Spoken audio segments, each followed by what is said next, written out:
পণ্য বিতরণ যে কার্যক্রম সেই কার্যক্রম কিন্তু শুরু হয়েছে। তবে এবার টিসিবি পণ্য বিতরণ কার্যক্রমের তালিকায় কিন্তু চাউলের যে তালিকাটি ছিল সেই তালিকাটি কিন্তু বাদ পড়েছে। আমরা ডিলার যারা রয়েছে তাদের সাথে কথা বলেছিলাম, তারা যেমনটা জানিয়েছেন যে আসলে কি কারণে আসলে এই তালিকা থেকে চাউল বাদ দেওয়া হয়েছে সেইটা কিন্তু আসলে তারা সুনির্দিষ্ট ভাবে কিন্তু জানেন না। তবে আজকে ৩২০ টাকায় ২ কেজি মসুর ডাল এবং ২ কেজি তেল কিন্তু তারা রান্না তেল কিন্তু তারা বিতরণ করেছেন। মূলত এখানে যেই ৩৫০০ কার্ডধারী রয়েছে সেই ৩৫০০ কার্ডধারীর মাঝে কিন্তু আজকে টিসিবির পণ্য বিতরণ কার্যক্রম চলছে।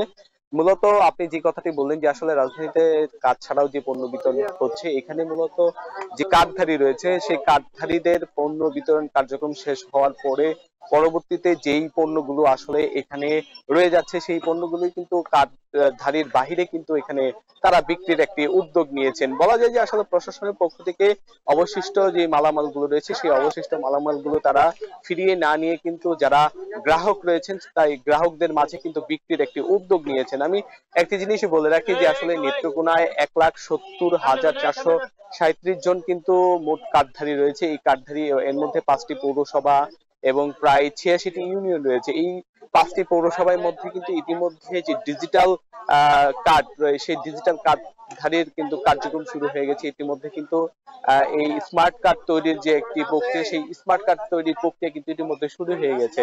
তা বলা যায় যে আগামী ১ থেকে ১.৫ মাসের মধ্যে কিন্তু স্মার্ট কার্ডের মাধ্যমে তারা পণ্য নিতে পারবেন এবং চাউল না থাকার ফলে কিন্তু গ্রাহক যারা রয়েছেন তারা কিন্তু কিছুটা অসন্তোষ প্রকাশ করেছেন। তারা বলছেন যে আসলে এই তালিকাগুলোতে যদি আরো কিছু পণ্য অ্যাড করা যায় তাহলে কিন্তু এই নিত্য প্রয়োজনীয় যে ঊর্ধ্বগতি বাজারে কিন্তু তাদের জন্য আরেকটু সাশ্রয়ী হবে।